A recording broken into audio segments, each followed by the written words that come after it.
Assalamualaikum warahmatullahi wabarakatuh. Selamat datang di video saya. Perkenalkan, saya Aisyah Fathul Jana dengan NIM K1521005 dari kelas A tahun 2021, Pendidikan Teknik Bangunan, Fakultas Keguruan dan Ilmu Pendidikan Universitas 11 Maret. Pada kali ini saya akan membahas tentang kasus hak dan kewajiban. Inti cakup adalah esensi, urgensi, substansi, hak dan kewajiban, lalu kasus pelanggaran hak dan kewajiban, penanganan kasus hak dan kewajiban.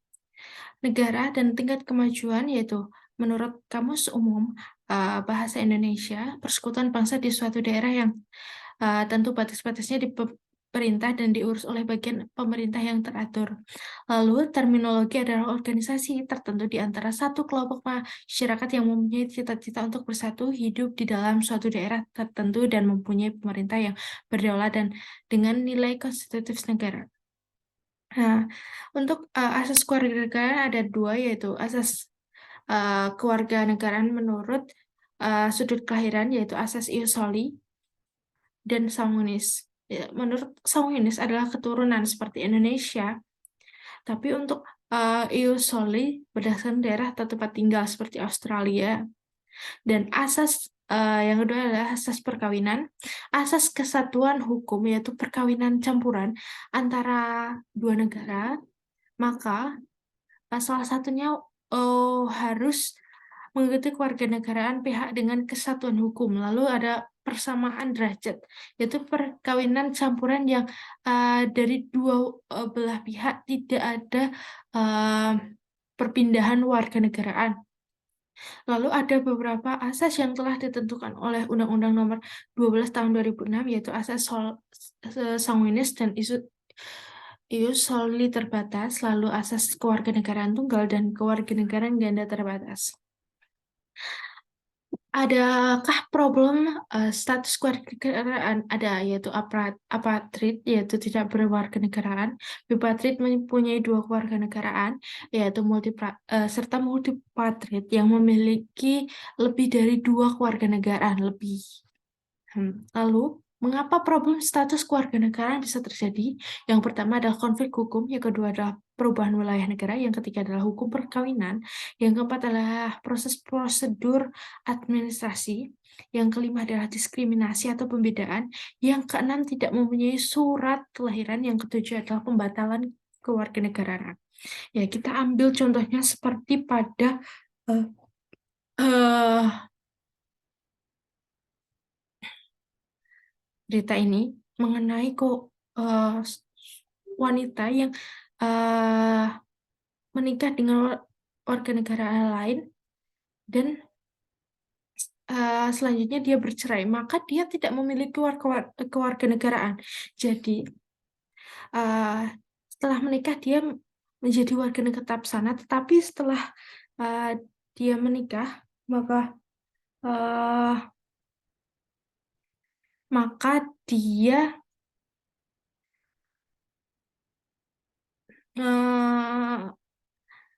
setelah dia bercerai, maka dia akan tidak memiliki kewarganegaraan. Jadi bisa dijadikan seperti di slide ini, yaitu maka Bapak Cahyo mengatakan perlindungan warga negara Indonesia adalah memberikan kewarganegaraan sebagai status warga negara perempuan. Jadi untuk mengatur pada perlindungan dalam kehilangan warganegaraan atau stelsel. Untuk selanjutnya adalah hak yang melekat pada diri manusia dalam kedudukan sebagai anggota dari sebuah negara. Lalu kewajiban adalah yang harus dilakukan oleh warga negara tersebut, sebagaimana yang diatur perundang-undangan yang berlaku, yaitu kewajiban warga negara secara berkala, horizontal, dan vertikal. Lalu apa sih hubungan antara hak dan kewajiban? Ya, hubungan antara hak kewajiban sendiri yaitu hubungan kausalitas atau hubungan sebab akibat, di mana bila ingin memperoleh hak, maka dia harus melakukan kewajibannya. Contohnya sendiri, membayar retribusi atau pajak. Lalu itu masuk ke dana pemerintah. Pemerintah akan mengembalikan lagi dalam bentuk penanganan publik.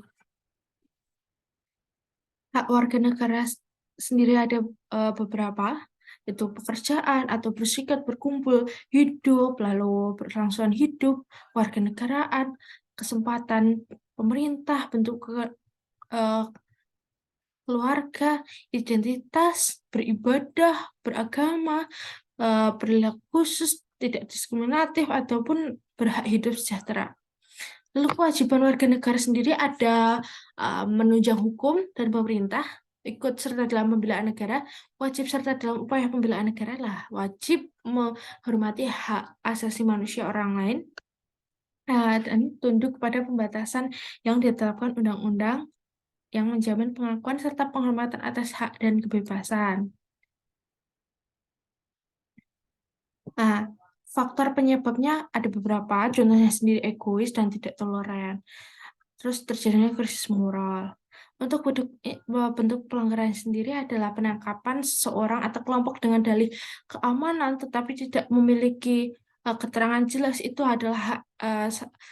adalah tindak kejahatan yang tidak bisa ditoleran. Lalu pembungkaman pembatasan kebebasan pers menciptakan rasa takut atau diskriminatif gitu. Selanjutnya adalah kasus pengingkaran kewajiban warga negara. Ada penyebabnya, ada secara kelalaian, keterpaksaan, ketidaksengajaan, lalu kekuasaan, dan kurang kesadaran warga negara sendiri. Lalu, contoh dari bentuk eh, bidang air kami tidak membayar retribusi uang masuk.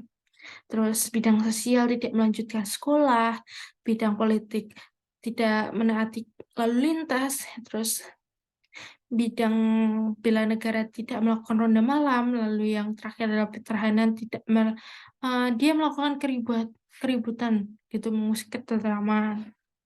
Kasus pengingkaran kewajiban warga negara sendiri adalah membuang sampah, terus melanggar lalu lintas, tidak membayar pajak, tidak berpartisipasi dalam usaha pertahanan dan keamanan negara. Nah, ini yang saya lakukan, yaitu pelanggaran. Ya, pertama, sering berkendara melebihi kecepatan yang ditentukan, sering melebihi 100 km/jam. Ini solusinya